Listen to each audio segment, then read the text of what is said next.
Hi, my name is Susan. Hi, my name's Verity. And we have been to EGX and we had a look at quite a few games. Yes, we have. Okay, so apart from the big heavy hitters, we also got to see some indie games. My favourite was Super Beat Sonic with an X, because that's cool. Down with the kids, man.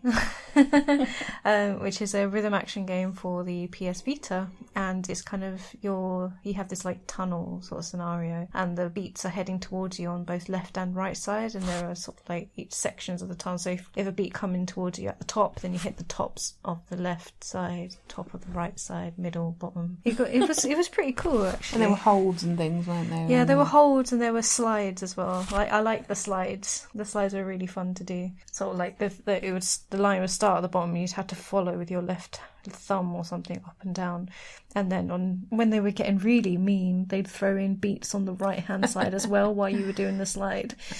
So yeah, fun game. Nice mix of music in there as well. Yeah. Did you note down that game with the thrumming bass line moving the ship? That was Aero, wasn't it? What's that? Aero with two A's. Basically, it was dubstep in a spaceship. it was actually the music awesome. was really good. and considering that I played it for about 2 minutes without the headphones on and went, yeah, this is all right. It's just like flying through a tunnel, and you had to kind of match this white line that would appear, and if you did that, then the controller would vibrate. And once I discovered, once you put the headphones on, it would also you were forming the wub. Yeah, you got the wubs. Yeah. And then they added an extra dimension of it by having like things that you could like shoot at. You could like lock onto them like you could in Res, and then press a button and then you would shoot. Yeah. And it added little embellishments to the music. But it was a really simple game, but really fun to play. It was clever. Yeah, it was clever, and the way the music fitted and how you floated in and out of it, depending on how successful you were on staying on the bass line or at shooting things, or just generally not getting killed. And it just worked really well. Apparently, one of the developers has come over from Guitar Hero. He'd worked on Guitar Hero. In fact, no, I think actually 2 of them had worked on Guitar Hero. I mean, there were only 3 tracks on the demo, but I'm assuming the full game will have more. Yeah. I played Shapes and Beats, or Beats and Shapes, something like that. I can't even remember what it was. I think it was just it wasn't just Shapes and right, Beats. Yeah. It was called Just Shapes and Beats, which is exactly what it was. Yeah, That's what it really was was actually.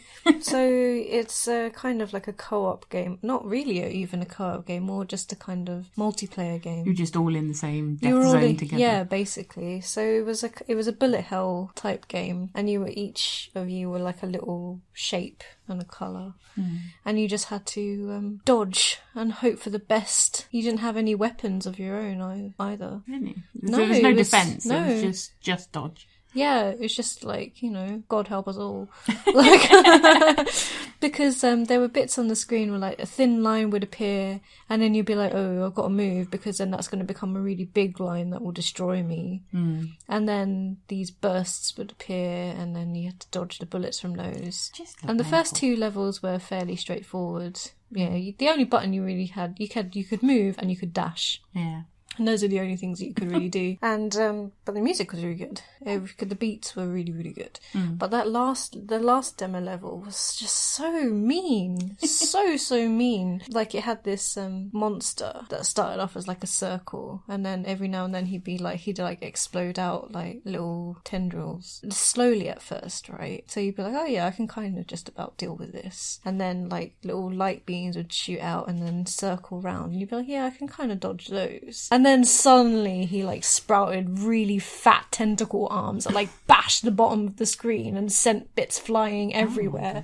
And it was like almost everything was unavoidable. and then like other creatures came in and exploded and had like little fire bursts everywhere, and you're just like, the whole screen was just a mess. Like, it was such an eyesore, but you knew that it was like trolling you, right? Yeah. Because at the very beginning he was just like, oh yeah, this is a really hard level, there are no checkpoints, so I'm going to give you guys some extra lives. And you're just like, I'm not getting out of this. Because when that beat dropped, everything just went mental. And it was like, every man for himself. Save yourselves. So what you're saying is you like the beats, but not the shapes. I like the beats, but not the shapes. Yeah, I guess that's basically it. Well, I wouldn't have minded if there was some way of... Like, I don't know, I guess like I expected it to be a kind of, at least I can shoot back. Yeah. But this was nothing. This was just kind of, just dodge. Just dodge. That's what it should be called. Just dodge. Just dodge. And enjoy the fresh beats. Just dodge, fresh beats. What was Mushroom 11? Mushroom 11. I'm not entirely sure it was a mushroom, but it was a green blob. You start as a green blob in a hole in a kind of side-scrolling environment that is just like sort of soil and earth and stuff, and you have to get this green blob out, and there's a kind of like a bug thing floating up in the air, and that's telling you the direction to go in. And to get your blob out, or mushroom, or whatever that thing was, you had to like erase parts of it, and if you erase parts of it, then new bits would appear at the top or at the front of the mushroom. So what's to stop you from just sort of like running a constant erasing line on like to the right or something to make it move left? That's exactly how you do move it, along sideways. So you're like shepherding it along. Yeah, you're shepherding it, and then there's lots of different, and there's lava and there's holes and there's all sorts of different challenges to get round. Does it like keep on blossoming in like really annoying ways? It will fill into whatever spaces it kind of goes into, which is actually sometimes you need to do because you need to kind of shepherd a little bit of it up to turn on a switch or something like that. But if it's going upwards, you have to kind of take the middle out of it so that it spreads out and hooks onto things and pulls itself. It's a clever little puzzle game, and the physics in it is quite clever. It just sounds frustrating. It did get quite frustrating quite quickly, particularly where I was getting stuck, where I was on a kind of collapsing, it was falling into lava, and I got across one of them, and then suddenly there was another one. You just had to be able to move it really quickly, and if a little bit of it got left behind, then immediately that would blossom back into a new one, and everything would get pulled back again. So it could get a bit frustrating, but no, it was interesting and challenging. And if I'd had more time and inclination, I might have played more of it. What was Deckbound?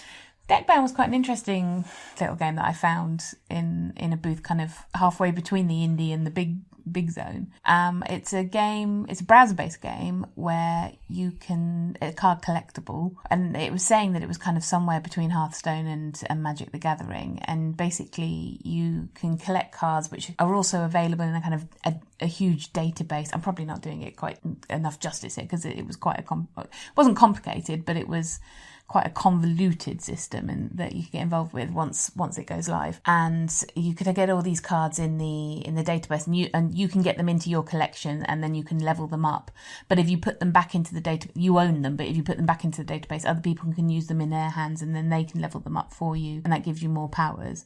And then the cards themselves you could use in lots of different ways. It was a kind of, the main game that I had to play on was a kind of it was very much like Magic the Gathering. I was trying to reduce my opponent's HP down to 0, and he had a set of cards and I had a set of cards, and what was quite handy was it had a little kind of view where you didn't have to keep looking through your cards to see what each of them did. It just gave you a little panel that said what your powers were based on the cards that you currently had in your hand. And I'm sure it was stacked against me because he seemed to have some really powerful, like, blast 8 points of health off this person.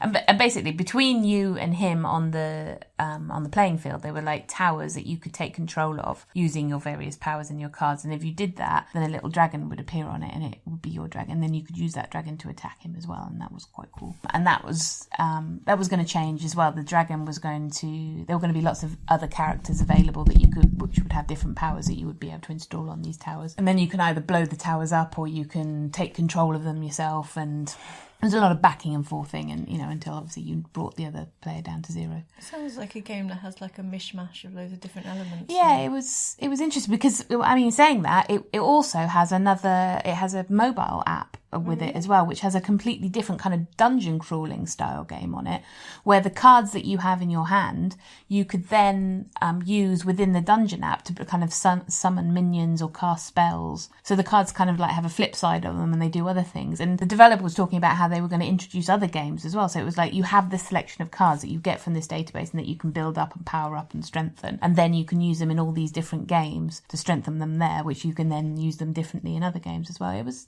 quite an interesting concept. I'd be interested to see how it looks when it goes live. Was there anything about cost? The game itself, I think he said, was free, and then it was you bought the cards as you went along, or you you get the cards in like you buy buy a draw deck to start with, yeah, and then there was a lot of talk about booster packs and things like that. So it's the kind of standard stuff for card based games. I think they're still kind of ironing a lot of that out, but it looked quite interesting. We played Word Party, but I'm not entirely sure why. Because it was on the Wii U, I think. We got suckered in. Playing Word Party. It was just a party game. Loads of word-based minigames. Actually, no, I said that, but it was pretty fun when we were playing it. It was fun. It was obviously designed for younger audiences, I think, and although we still managed to suck. Some of those words were like pretty hefty. What, like cuddle? No. No, I mean like having to think about how to combine some, like the mini game with the robots. Yeah, I didn't get that mini game with the robots. You had to build a head and a body and a legs, each of which had 2 letters on. And the whole robot had to form a word. Yeah, but people kept stealing my robot. I was trying to build the word cuddle, and someone stole my robot and put the LAE on the end of Kindle or something. I don't know, but I was no cuddles for you. No cuddles for me. I was robbed of my cuddles. One of the other mini games. I quite like the one where you spray tag the wall, where we had to like pick all the words that had to do with coffee. Yeah, and then you had to like spray in your colour. Whoever had the this is my complete lack of Nintendo. The big screeny thing. Does that have a special name on the Wii U? Gamepad. Gamepad. It's not a gamepad. It's got a great big screen on it. Anyway, whoever had that had like the major advantage, because the one of the developer people was kind of playing, but because you can just tap straight on the screen rather than having to move your little wonky finger around and try and click on something. They had a real advantage if they were playing on the pad, because it would just be so easy to go. It's not just on the Wii, is it? Or there was talk of they were investigating whether or not they'd bring it out on iOS and Android. And each game was only like it was only like 30 seconds game. I was wondering how something like that, because the games and mini games themselves would work on the iPad, but as micro games in a party scenario, I'm not sure how it would work on a mobile device, unless you could all like link up your mobile somehow or something. Maybe magic. Yeah, magic mobiles.